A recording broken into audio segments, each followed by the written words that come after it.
Hello, Bronco fans and football fans everywhere. Welcome to Broncos Breakdown on the MHRT network, as well as my own channel, Broncos Breakdown on YouTube. This is a show that is everything Broncos and brought to you with emotion, passion, honesty, and of course, my comments along with yours in the chat. I am your host, Bronco Bill. Guys, I hope you had a fantastic week. Halloween was last night. Hope everybody was safe, had a wonderful time. Just seeing those cute little kids. I had quite a few over here at the house. I had a little fire pit on the driveway. Neighbor came over and hung out with me, and just had a good time. Had a really good time. Nice and safe, and everybody seemed to have enjoyed themselves. Put it that way. And you can never go wrong with a fire pit on the driveway. Stand nice and warm. So wherever you may be, guys, hope you have a fantastic weekend coming up. The Broncos have a very important game this Sunday. We'll get into that. We'll get into a lot of different topics. I only have 7 topics tonight instead of the normal 10. But, hey, it's still going to be a fun show. Thanks each and every one of you for participating, whether you're just watching, listening, you're in the chat. I really do thank each and every one of you always, always, always. You guys are the backbone. I've said that many times. Thanks so much, guys. All right, let's go to the chat. Batting leadoff is my brother-in-law from Las Vegas. He says, Rudy Torres said, let's go, Bronco Bill. Thanks, man. Really do appreciate it. That is followed up by D-Rock that says, Big Bill. I say, what's up, Big D-Rock? Nice to have you. Really do appreciate it. All right. We're going to start it off with, wait a minute. Hang on. I got to do this. Almost forgot, guys. You got to bring up the topic so you guys know what we're talking about. And makes it a little bit easier. You guys can comment on different things that you see coming up. If you look at the bottom of my name right here, it says Broncos last wild card spot. That's right. That's right. The Broncos now hold the 5th spot in the playoffs. We're going to get into some of that.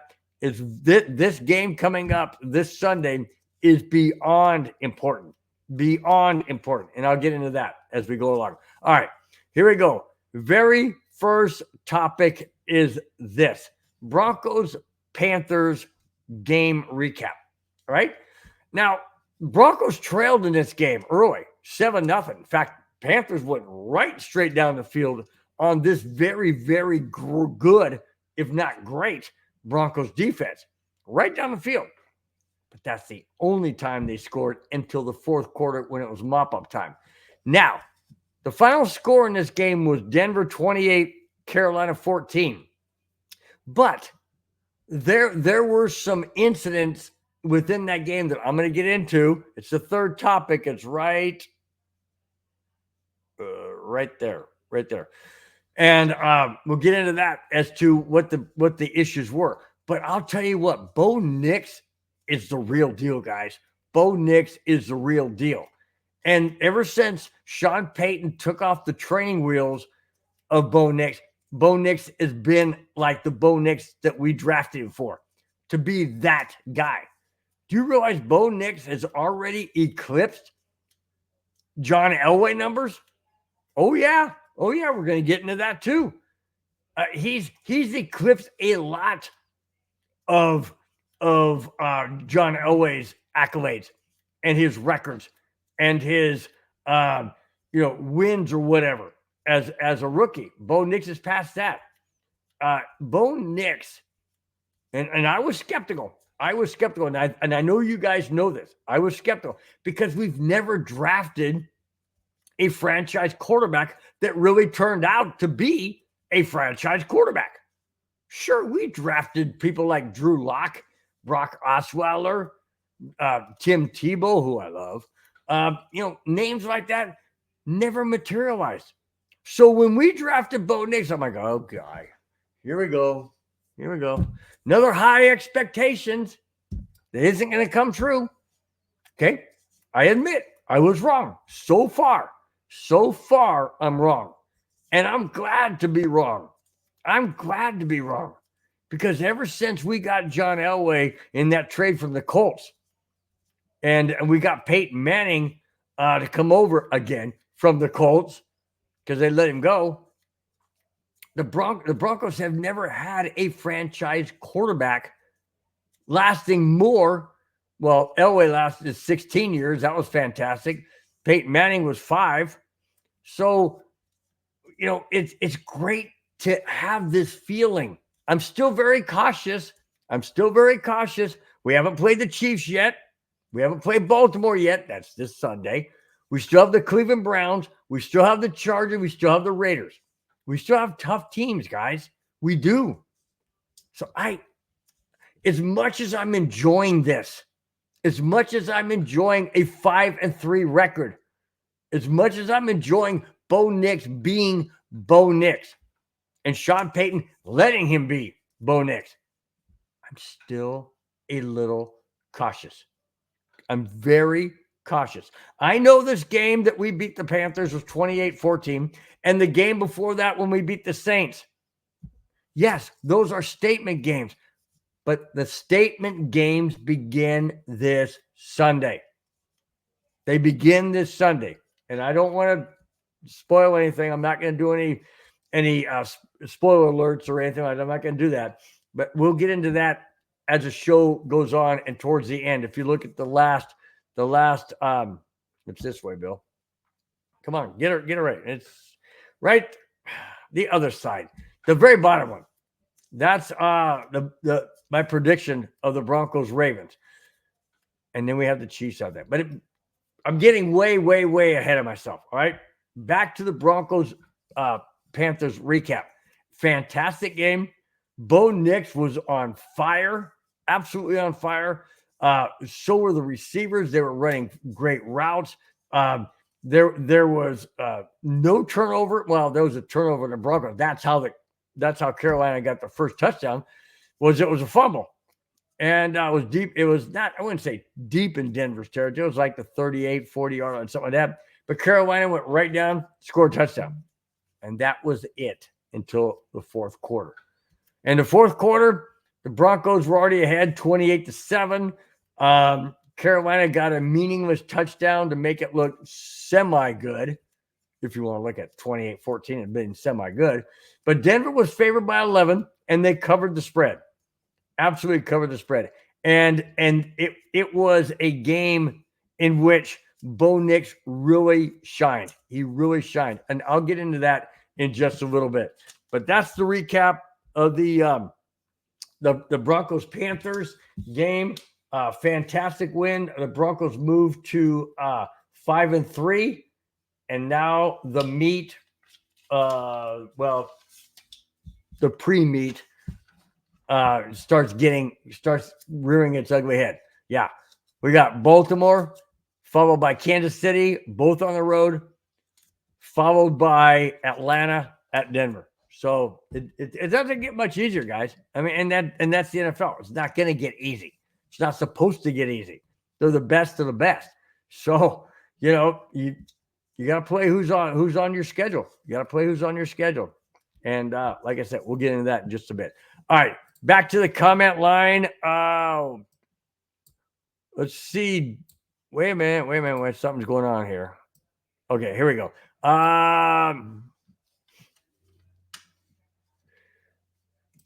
Rudy, what are you saying, man? Rudy's is going to be in the house right now. And hello. Okay, well, hello, man. Glad to have you aboard.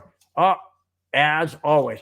D-Rock says, go Dodgers. They had their parade today. I was shocked and stunned at the horrific play of the Yankees in the fifth inning. Aaron Judge muffs a ball right there in his glove, took his eyes off the ball. The pitcher doesn't cover first base. There was a wild pitch. It was crazy. It was absolutely crazy. But hey, you know what? I'm really, really, really happy for Freeman. Really, really happy for Freeman. What he and his wife have had to gone through. And I know this is a football thing, but hey, real life happens in different sports. Okay, so grant me the time to say this. Royce Freeman and his wife have had to endure a horrific year. Their 3-year-old son, in case you don't know, look this up on YouTube. Their 3-year-old son had this weird nerve syndrome or whatever. That's just crazy. Like 1 in a billion people would ever get this. And he's 3 years old, and it paralyzed him from his feet all the way up to his shoulders. Literally, Royce Freeman said it started from his feet all the way up to his shoulders. He had to learn to walk again. He's had to learn to breathe again. He has.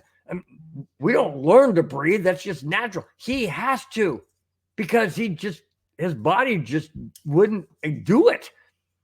He's had to learn to eat again, to learn to talk again. 3 years old.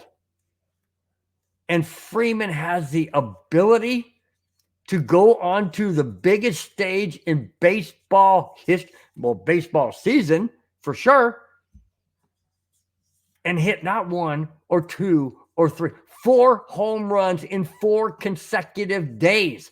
Not to mention, not to forget, I should say, the grand slam that won game 1, a la Kirk Gibson. Rewind. Yeah, incredible. Am I a Dodger fan? No, I'm a Cubs fan. But man, when a story like that takes center stage, and oh, by the way, Freeman also won MVP. Yeah. You know who's MVP of that family? It's his son. It's his son for fighting. And yeah, I'm getting choked up because I got a grandson. I have a granddaughter, 12 and 7. This kid's 3. And Freeman has the ability to channel all of that into his emotion and into his gameplay and into his ability. Yeah, you don't think his son was on his mind? You don't think for one moment that didn't come into play? Yeah, it came into play. D-Rock, thank you so much, man, for reminding me of that. Yeah, that touches the heart. I don't care who you are. I don't care if you have a child or not. If that doesn't touch your heart, you're not human. You're not human. Wow. Whoo, D-Rock, thanks so much, man. Way to go, dude. He follows up by saying, if we win on Sunday, we will trade for a top-tier player. Wow, we're talking about the Broncos. If we win on Sunday, we will trade for a top-tier player. Well, that plays into one of my topics coming up here, and we'll definitely talk about a trade situation. Okay, let's go down the chat list a little bit more. Let's see what else is in there. Bobby Hill III. Thanks so much for being in the chat. Really do appreciate it. First timer, really do appreciate it. Haven't seen you before. Thank you so much. Denver needs to take nothing less than a second round for Browning. I don't want Browning gone. I don't want him gone. He doesn't want to be gone. That's for doggone sure. And we'll get into that too, but he does not want to be gone. He said he loves Denver. He loves his teammates. I'll get into that too. Really do appreciate it. Thank you so much, Bobby Hill. Thank you so much. Kamani said, Brother Bill. I said, what's up, Brother Kamani? What's happening, my friend? G Money 88. Nice to see you in the chat. He says, what's up, Bronco Bill? Hope all's well. Everything's good. Broncos are about to shock the world the next 2 weeks. It feels very good to be a Broncos fan right now. You know what? It feels good to be a Broncos fan. I don't care what our record is. I love Broncos country. I love the Denver Broncos. I'm sure I'm happier when they win. Obviously, I'm happier when we win. But I'm a Broncos fan regardless, win, lose, or draw. I'm a Broncos fan 100%. 100%. Let's see. G Money 88 follows up by saying, we've been a better road team this year. I like our chances. I will get into that. Guys. Thank you so much for your comments. Really do appreciate it for your points and what we're going to get into. So I think it's great. D-Rock, going back to baseball, says Aaron Judge was terrible on offense. He could not hit the ball. I don't know what was up. Last night in the ninth inning, Rizzo strikes out the ball in the dirt, and then the last batter strikes out the ball in the dirt. I'm like, wow, did these guys just want to mail it in or what? Well, when you're ahead 5-0 and you have the fifth inning is just completely erased, and the Dodgers come back and score 5 to tie it, yeah, the air goes out of the balloon. The wind goes out of the sails. Whatever cliche you want to use, that's what happened. That's what happened. And I can't blame the Yankees. I really can't, because they never showed up. When Freeman hits the grand slam in the first game in the 10th inning to win it with a walk-off grand slam, you don't think that scares the daylights out of the Yankees? And then he goes ahead for good measure, goes ahead and hits home runs in the next 3 games. When you're good, you're good. But he had extra motivation. I absolutely believe it 100%. Extra motivation from his son. And wow. You say what you want about Dodger players or the team or the fans or whatever. Say whatever you want. I'll tell you what. That Freeman is not only a class act, he put his family first. He put his child first, like most good parents do. And then when his son looks like he's getting better, Freeman goes, let me take this a step further. Wow.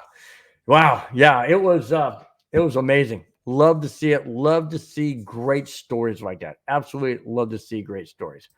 All right, let's go into the second topic, and that is Vance Joseph. All right, here we go. With the Denver Broncos defense, one of the best in the league, rumors are flying about Vance Joseph being hired for head coach once again. Now remember, guys, he was head coach of the Denver Broncos several years back. Didn't work out too well. But now, because of the Broncos defense, he's being considered for head coach again. Here we go. Excuse me. Joseph responded to those rumors, and I quote, I don't have a thought about it right now. We have an off season, we have a draft season, and right now it's play and win season. There's a season for that stuff, head coach, but right now it doesn't have a place for me. Being mentioned is cool, but right now my mind is elsewhere. End quote. Beautiful. Great answer, Vance. Great answer. Why? Because he's being honest. He's being honest. His focus right now is defense on the Broncos. His focus right now is doing the best job he possibly can with the Bronco defense to get them to where he wants them to be, and that is elite. Well, right now they're not too bad. I think they're top 5, if I'm not mistaken, maybe top 7. They average giving up only 15.7 or 9 yards, or excuse me, 15 or 7.9. Yeah, 15.9, I should say, points per game. Okay, that's fantastic. That's fantastic in the NFL because there's a lot of good teams out there. A lot of good teams out there. So the thing is, hold on a second, guys. My wife's coughing. I hope she's okay. Hold on. Let me hit mute real quick, guys. I'll be right back.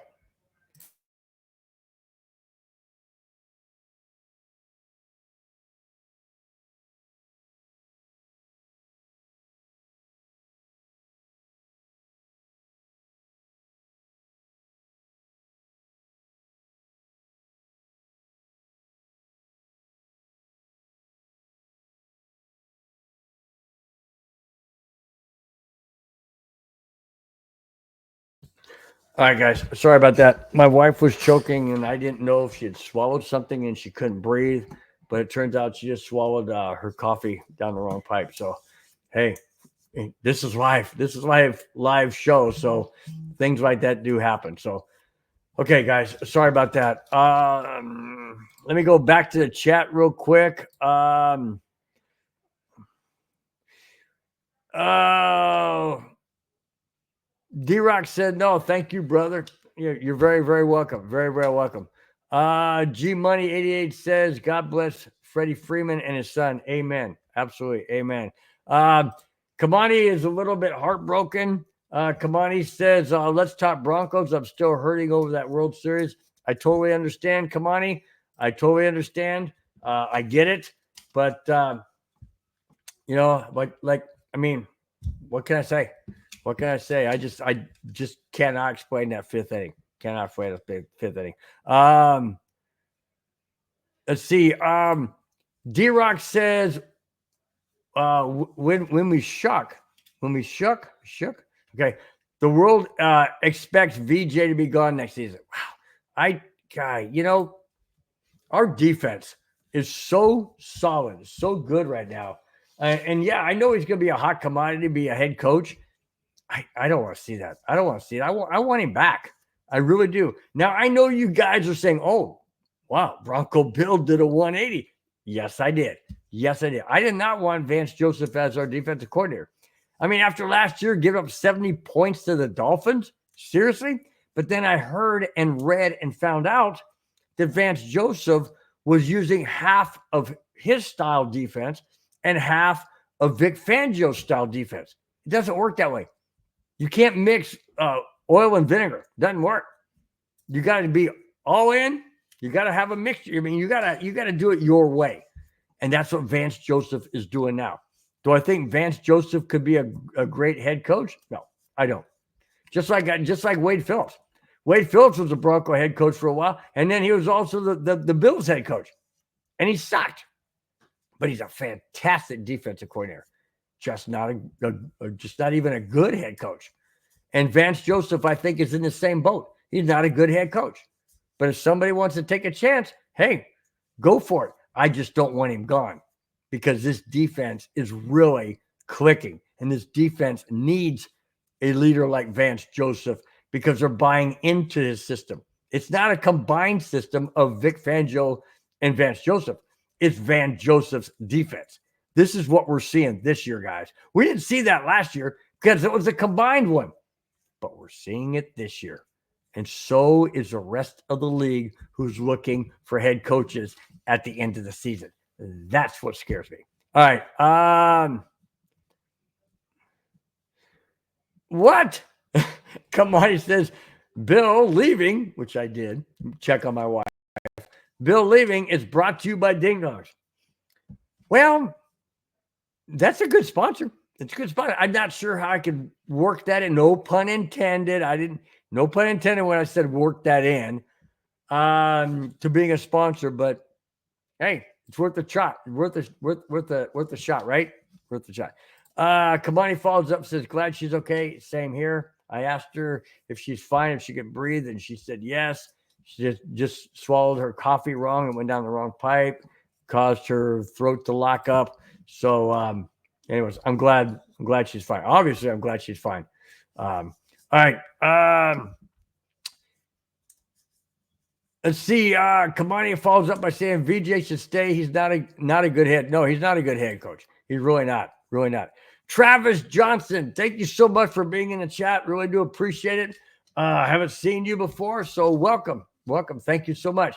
He says we need to trade Sutton, Bowles, and Williams. They're part of the losing culture of the past. We can do better. Fire George Payton. Every GM makes moves, but him knowing we need wide receiver help and running back. Wow. That's a mouthful there, Travis. That's a mouthful. But I would have to agree with you on a couple of them. I don't agree on some of them or the other couple. Sutton, I like Sutton. I want to keep Sutton. I want to keep Cortland Sutton for sure. Bowles and Williams, yes, they have to go. Williams, ever since his 3 ligament injury in his knee, hasn't been the same. Garrett Bowles, he had one good year, and that was been it. I don't want him. I don't want him to stay on the team. Cortland Sutton, I love the kid. I think he's a good receiver. I wouldn't say he's fantastic, but he's definitely a good receiver, and I wouldn't want to get rid of him.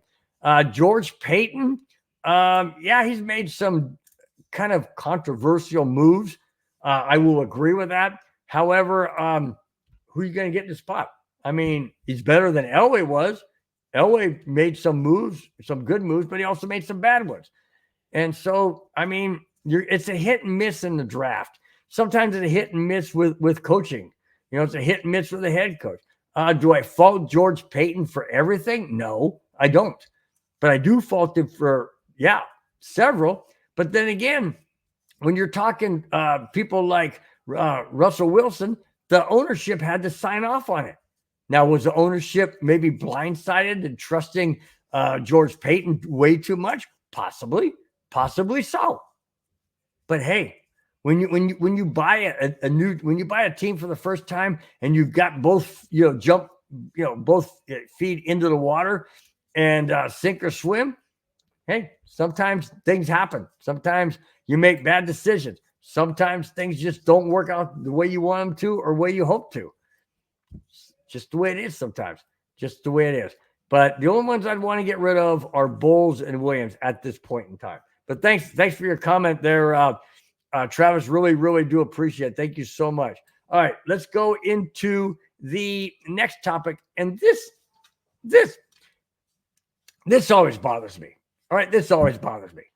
And here it is. It says Panthers are upset on trick play calls late in the game, fourth quarter. Okay? Hey, Carolina, if you can't stop the Broncos, why does the Broncos have to regress because you can't stop them?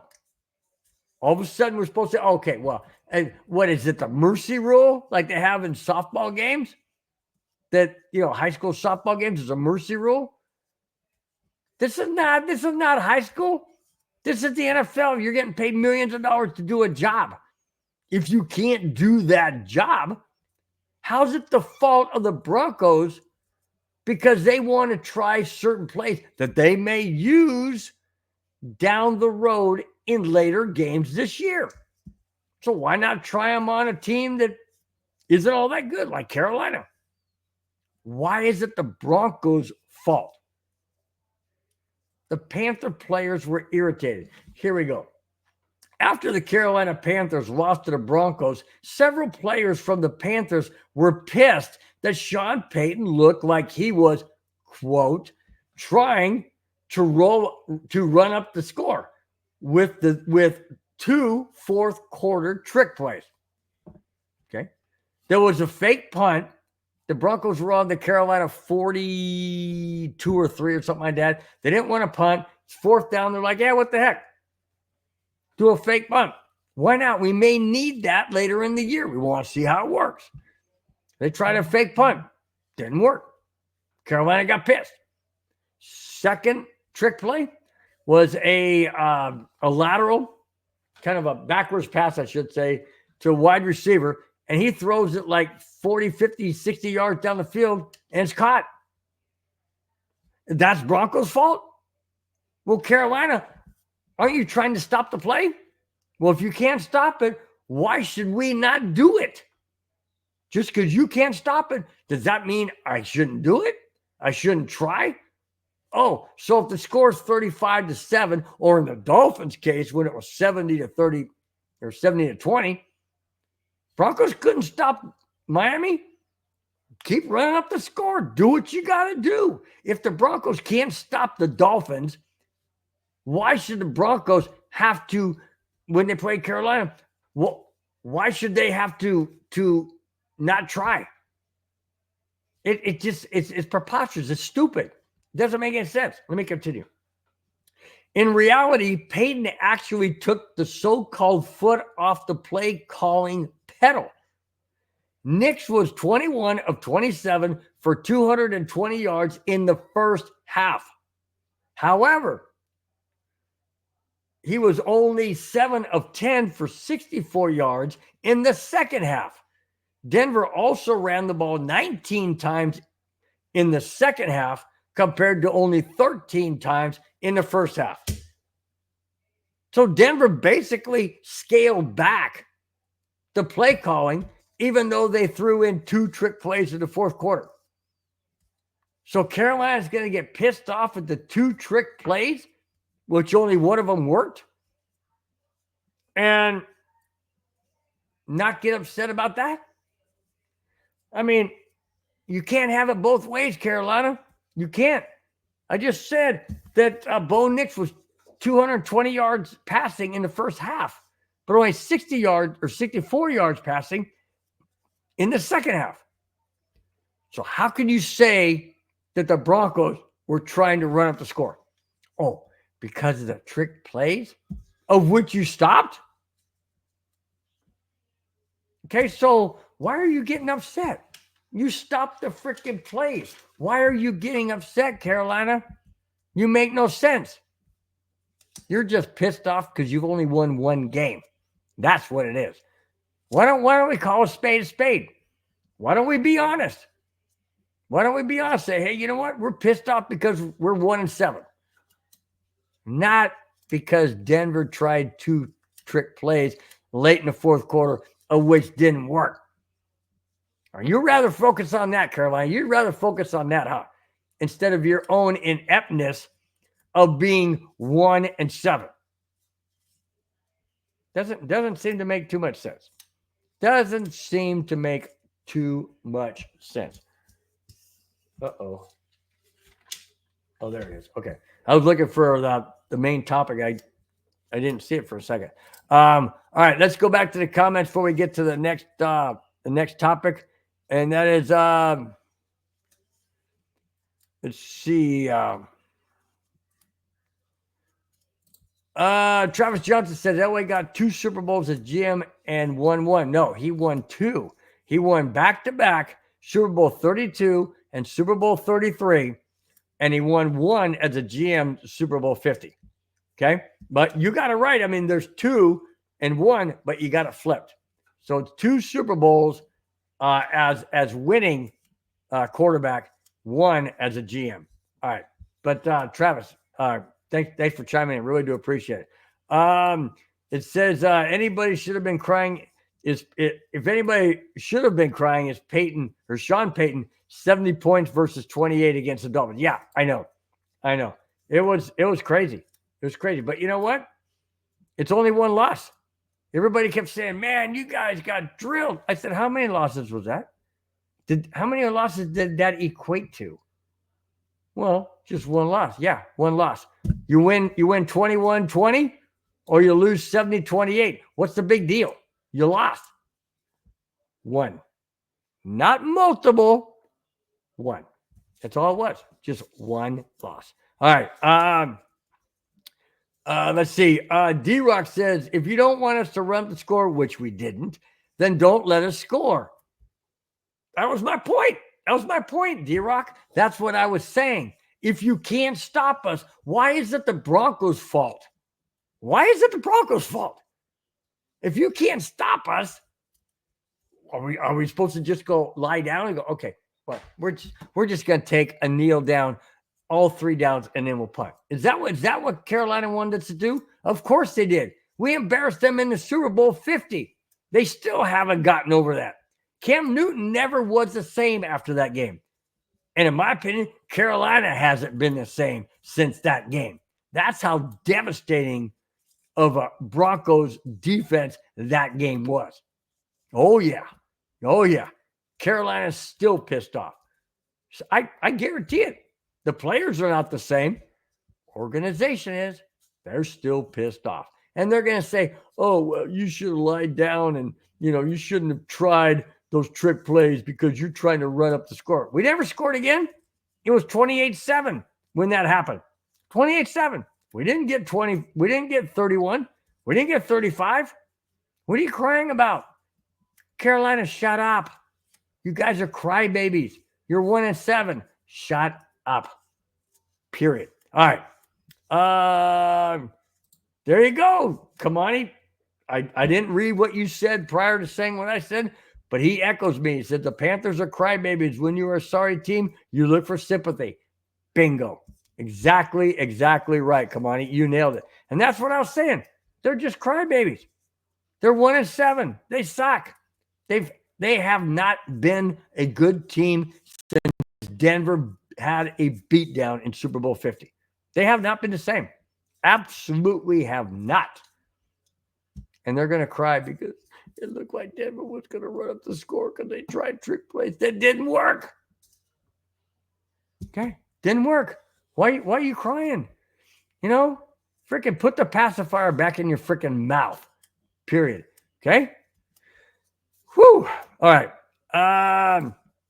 Kamani says, beat the Packers and Falcons as a quarterback, and as GM, he got one with the Broncos, beat the Panthers, I believe. Let's see. Wait a minute. Beat the Packers. Yeah, we beat the Packers Super Bowl 32, Falcons Super Bowl 33 as quarterback. You're right. And GM with the Broncos win over the Panthers. Absolutely right, Kamani. Absolutely right. Okay. Let's move on. How about this one? This, I have not been able to say this, guys. I have not been able to say this for 8 years. 8 seasons. 8 years since I'm able to even think, let alone contemplate, let alone breathe these words. Here it is. Broncos in playoff. What? Playoffs? Playoffs? Don't talk to me about playoffs. Broncos in playoff position? Yes. I know it's early, guys. I know it's early. It's only 7 games into the season. I get it. But hey, we'll take any type of hope, rainbow, silver lining, whatever cliche you want to use when it comes to playoffs that we haven't even thought of for 8 seasons. Here it is. After 7 consecutive, oh, wait a minute. What's going on, guys? Okay. After 7 consecutive losing seasons, the Broncos have won 5 of their last 6 games and have lofty intentions. Mike McGlinchey said regarding the playoffs, and I quote, "The goal for this team and what we're capable of is definitely a postseason," end quote. The Broncos will face the Baltimore Ravens and the Kansas City Chiefs, both on the road, beginning this Sunday. McGlinchey continued with this comment, and I quote, "I wouldn't call it a measuring stick per se, but it's an opportunity to get out there and compete against 2 great football teams starting this Sunday with Baltimore," end quote. That's the testing point right there. I wouldn't say we had gravy games because no game in the NFL is a gravy game. We played the Saints. We played the Chargers. We played the Steelers. We played the Seahawks. We played the Raiders. Okay? We've played some games that we were expected to win. Now, the proof is in the pudding, so to speak. Okay? Another cliche. Proof is in the pudding. Okay? The cream rises to the top. All of these things. The Broncos are on the road in Baltimore this coming Sunday, followed up by following Sunday at Kansas City, divisional game. And then the Broncos come home and play the Atlanta Falcons 2 weeks from this Sunday. Okay? Now, the Broncos are 5-3. We are at the number 5 spot in the playoffs, the last wild card spot. Who are we barely above? Yeah, the Baltimore Ravens, the team we play this Sunday. Now, I'm not going to get into my prediction. I've got some things I want to say along that line, but I just wanted to whet your appetite about what the last topic is. This is a very important game. They're all important. When you only play 17 games, they're all important. This is up there with the Kansas City Chiefs, and I'll explain why in the very last topic. All right. Here we go. Okay. Back to the chat real quick. That chat's blowing up, and I love it, guys. Thank you so much for being in the chat. Really do appreciate it. Mike Clark, who we all know as Madungus, he says, as far as the Panthers go, you don't like it, stop it. Exactly. That's my point. That's what the Miami Dolphins were saying last year. You don't want us to roll up 70 points? Then stop us. And we couldn't.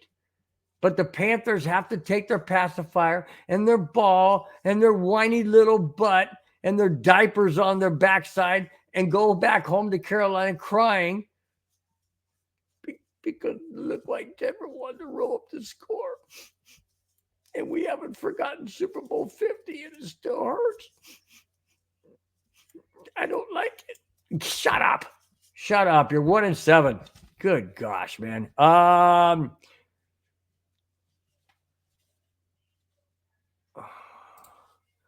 Madungus, what are you saying? Looked like Bill's wife turned on his vibrating panties. What the heck did that come from? My vibrating panties. Why could what the heck? What the heck, dude? That was a good one. I kind of don't know where it was coming from, but whatever. Kamani Dixon says, is Lamar Jackson playing? I don't know, but I do know. Vance Joseph did say that he expects Lamar Jackson to play. They're preparing the defense as if Lamar Jackson is going to play. And then if he's not playing, then they will alter it at game time. But right now, Vance Joseph, the defense, they're all preparing for Lamar Jackson. So I don't know what that's worth, Kamani, but that's all I got. Okay. Kamani Dixon follows up by saying, if we go 2-1, that would be good, meaning Baltimore, Kansas City, and Atlanta. So my question to you is, Kamani, and please answer this in the chat. Of the three games, you went 2 wins, 1 loss. Who gets the loss? Who's the only team that gets the loss? Is it Kansas City that we lose to? Is it Atlanta, heaven forbid we lose to them? Or is it Baltimore this Sunday we lose to them? All right. Which one do you have as the Broncos losing if we go 2-1 in the next 3 games? All right. Kamani says, we beat the Ravens and the Falcons. We lose to the Chiefs in Kansas City. All right. I can agree with that. Yeah. I don't see us beating Kansas City and Kansas City. Now, the last game of the season, we have the Chiefs in Denver, and that could be a win. I mean, it could be up for the division title. I doubt it. More or less a wild card for the Broncos. Not sure if Kansas City is going to be playing all their players in Week 18. I don't know. Obviously, we're not in Week 18, so we don't know that yet. So just very, very interesting, though. But I would agree with that. Beat the Ravens this Sunday, and then the Falcons in a couple weeks after that, and lose to the Chiefs in the middle. All right. Madungus Creed says, you looked down in between your legs and said, what the heck was that? No, my foot. I have my what's that called? When you plug in all your surge protector. I have my surge protector down there on the floor, and for some reason I stretched out my foot and I pulled it back, and I'm like, what the heck is that? But no, it's not the vibrator. There's no vibrating panties. Man, we're not even in the neighborhood. We're not even doing the neighborhood, and it's already gone south, man. Whew, that escalated quickly. Yeah, no doubt. No, I'm not going to get the Don't, Rudy Torres, my brother-in-law from Vegas, says, don't forget the lotion. No. We're not going down that road. All right. Trying to get this show back on track, which whenever Madungus shows up, it's never going to be back on track. But anyways, we move on. Next topic. Excuse me. Bo Nix, offensive. It says offensive player of the month. That's true. But he was offensive rookie of the month, which even more meaningful. God, there I go again, grabbing it again, man. Even more meaningful. Here it is. Rookie quarterback Bo Nix has been named the National Football League's Offensive Rookie of the Month for October. Nix is just the third Broncos player to earn the league-wide honor.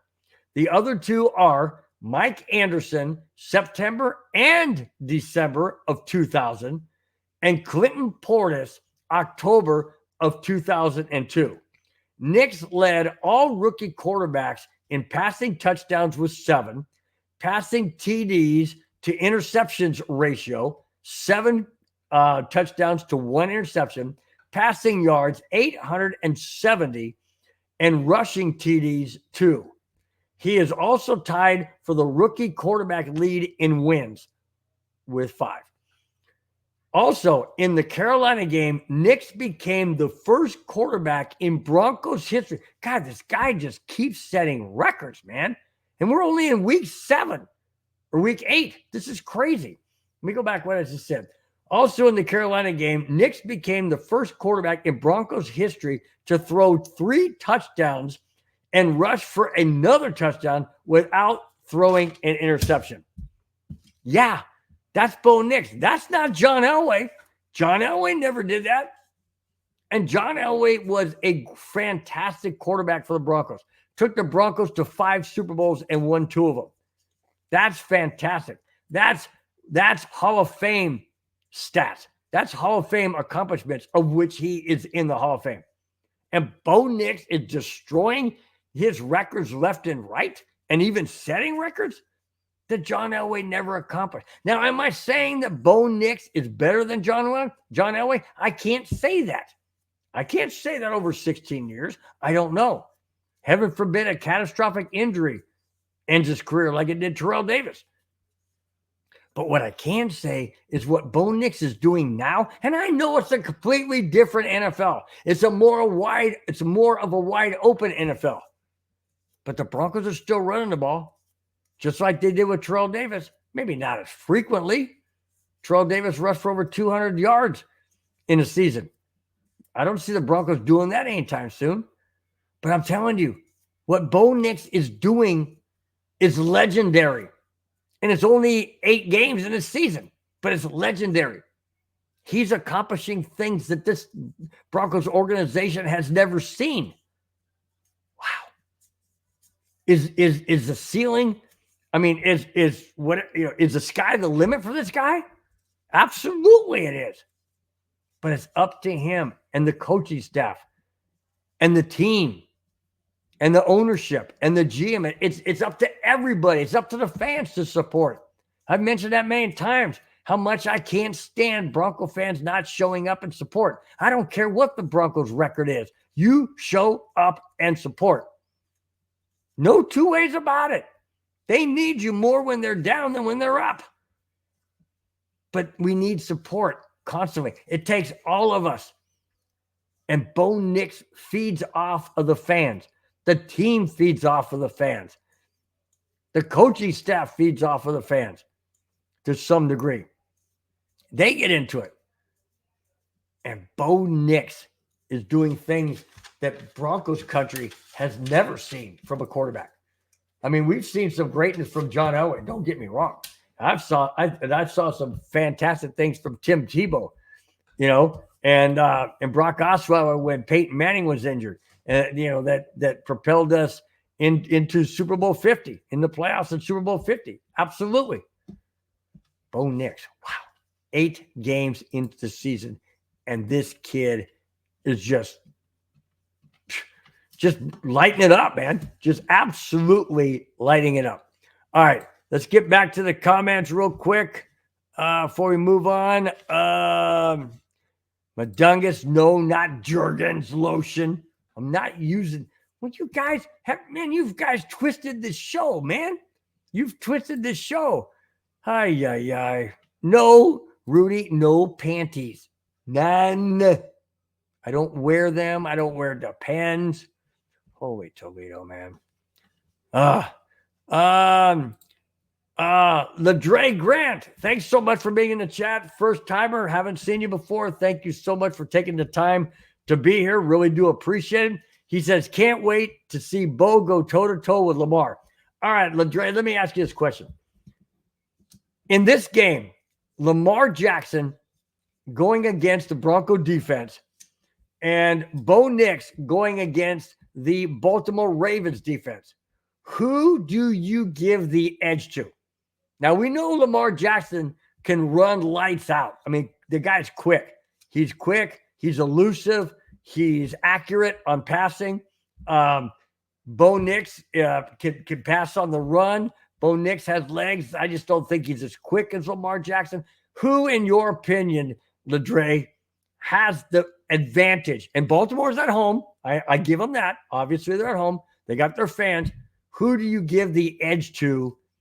Lamar Jackson against the Broncos' solid, strong defense, or Bo Nix against the Ravens' defense?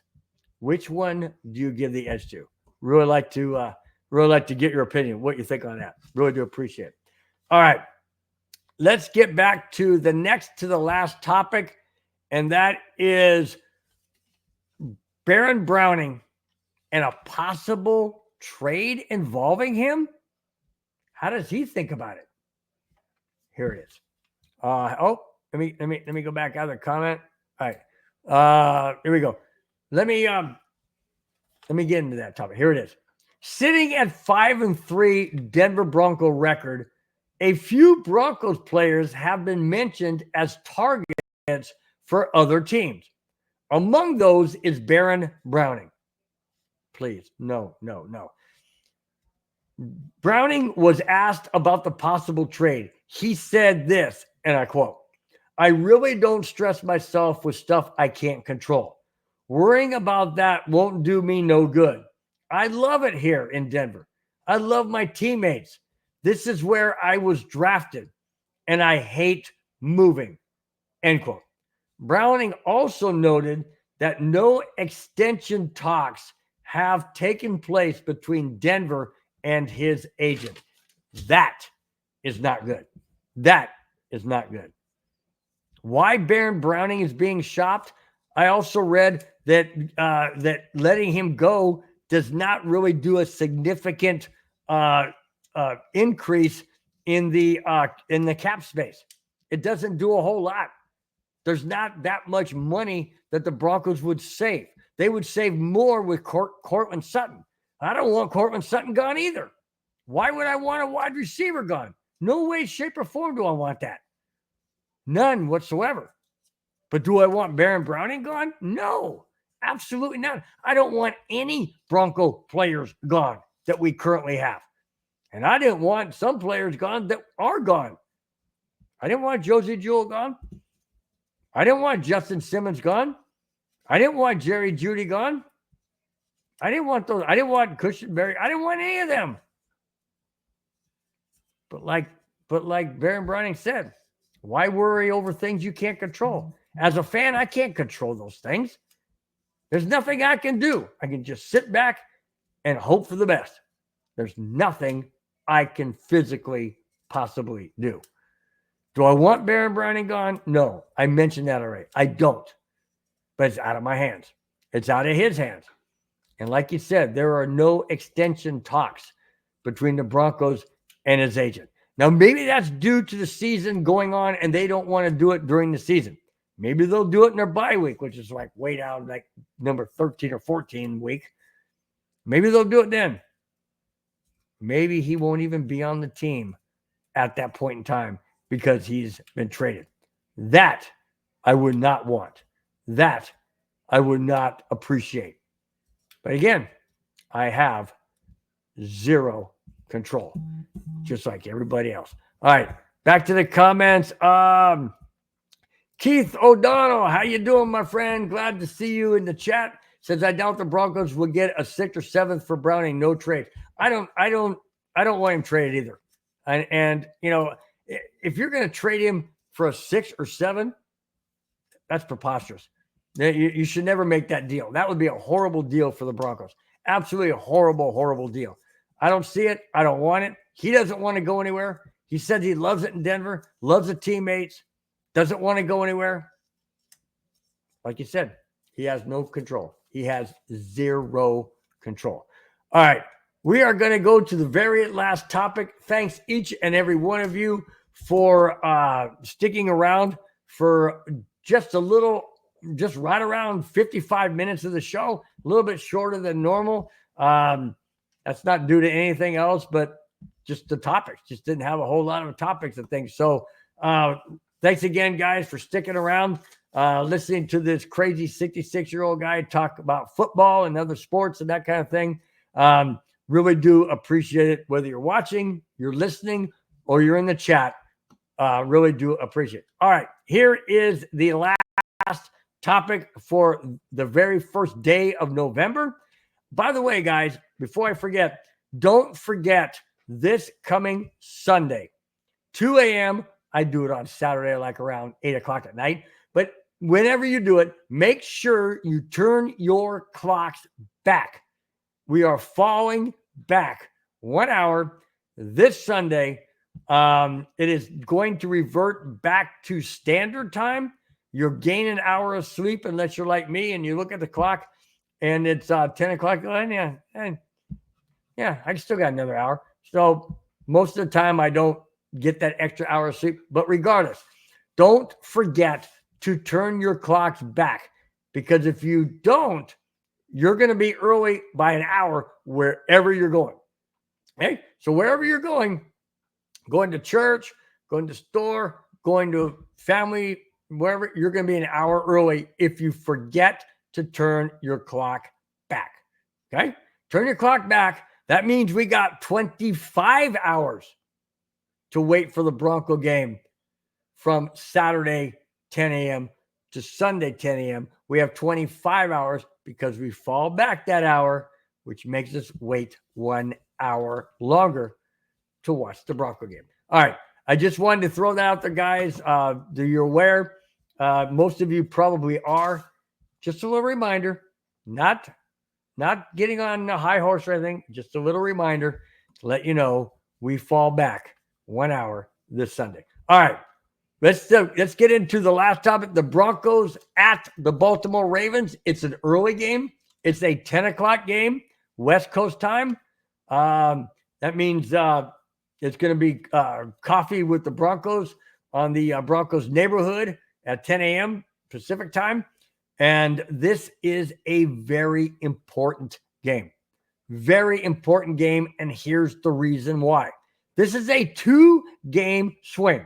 I mentioned earlier that the Denver Broncos hold the last playoff spot at the record of 5-3. The Baltimore Ravens are also 5-3. But the Broncos have, at the moment, a better conference record. Okay? So that means the Denver Broncos are in the number 5 seed. The Baltimore Ravens are sitting at number 6, right behind Denver. That's why this game is critically important. It's a 2-game swing. And what I mean by 2 games is this. If Denver wins, they not only stay in the number 5 spot, but they knock the Ravens down a spot. Why? Because we would have beaten them head-to-head. Plus, we own the conference record. So that's 2 spots, basically. Okay? 2 tiebreaker spots. If we lose, now Baltimore jumps to the number 5 seed.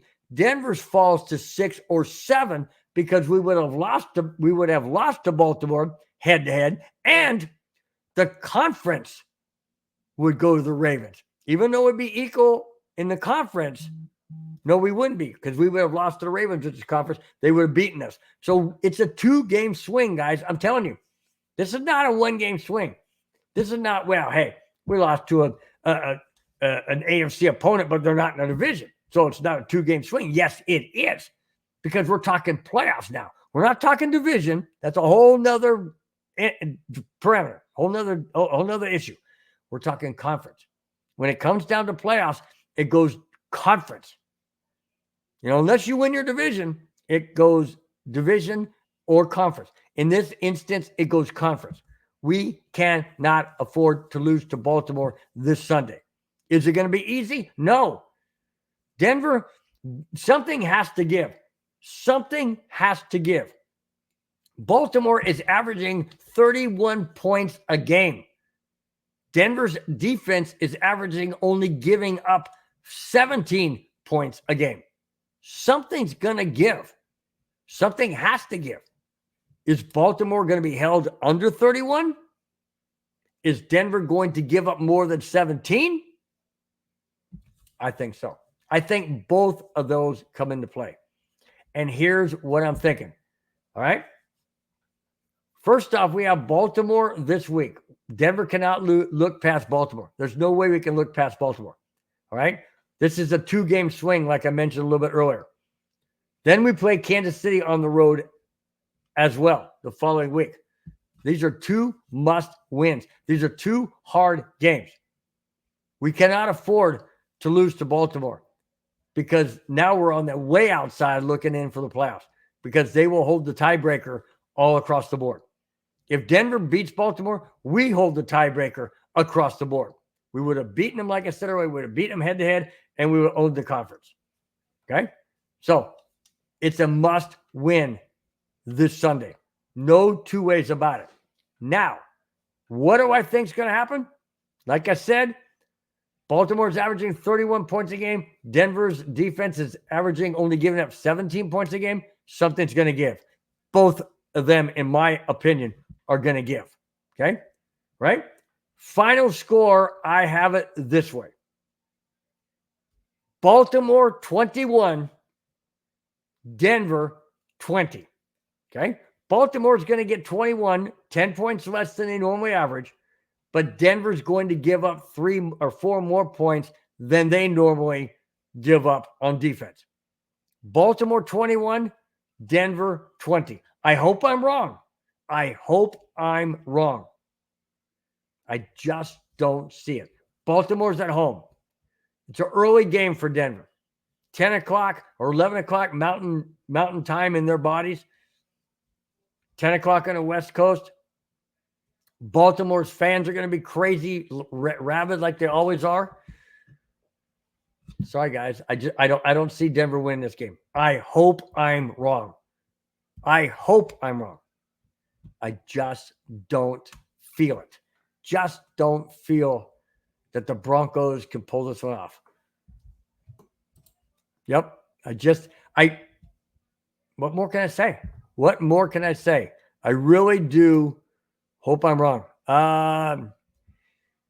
Okay. Before I wrap this up, guys, I always want to go back into the chat. I want to thank each and every person for taking the time out of their busy Friday, the day after Halloween. Everybody's safe and sound, hopefully for the most part. And then just want to thank those that have been watching, those that have been listening, those who have been participating in the chat. Thank you so very, very much, each and every one of you. I'm going to take the time to read off the names of the people that have been in the chat. And here we go. Batting leadoff was my brother-in-law, Rudy Torres. Thank you so much. D-Rock followed him up. Thank you, D-Rock, for being in the chat. Really do appreciate it. Bobby Hill III, thank you so much. Kamani Dixon, G-Money 88. You guys are the best. Really do appreciate it. Travis Johnson, thank you so much for popping in. Always appreciate new people. Mike Clark, really do appreciate it. Madungus Creevy, thank you so much. You guys are the best. The Dre Grant, thank you so much. Really, really do appreciate each and every one of you every Friday or sometimes Saturday, taking the time to participate and be a part of the show. Rudy Torres wraps it up by saying, love you, Bronco Billy. Thank you so much, my brother-in-law from Vegas. Really do appreciate it. That's it, guys. That's all I have. Thanks for watching. Thanks for participating. If you have not subscribed, please do so. Hit the thumbs up button, the like button. It tells everybody else that watches you enjoy the show, you enjoy the content, you enjoy the crazy 66-year-old guy talking sports, and really do appreciate it. Thanks, guys, so very, very much for being here each and every week. You guys are the best. Without you, the show would not be anywhere near as good as it is. You guys are the backbone. You're the strength of the show. And I'm just here bringing you the topics, and you guys are what make it fly. Thanks each and every week. Thanks each and every person, each and every week for being there. We have shows throughout the entire week. Don't forget this coming Sunday, Broncos at Ravens, 10 o'clock, 11 o'clock, 12 o'clock, and 1 o'clock, wherever you may be. Broncos Breakdown will be going live. Madungus Creevy, as well as myself, Bronco Bill, we will be hosting it. It's a blast. It's fun, guys. Participate. It is enjoyable. We always appreciate each and every one of you stopping by in the chat. even if it's just for a moment or two. We really do appreciate it. You guys are the best. Until we see you on Sunday, don't forget, shows Monday through Friday. Broncos Breakdown next Friday, 5, 6, 7, and 8. Next Friday. We will talk to you then, but we'll also talk to you this Sunday. Till then, guys, have a fantastic Friday evening. Be safe. Don't forget, turn your clocks back. 2 a.m. Sunday morning, or like most of us do, Saturday night. Till then, guys, take care. Bye-bye. Fast lane when I pass in the street, bag of money in the passenger seat. Simcoe's been asking for me on the road from the west to the east. Way up, I might never come down, cause the coast racking up the flight miles. So high, I might never come down, so what, this is my lifestyle. Wait a minute, work hard for the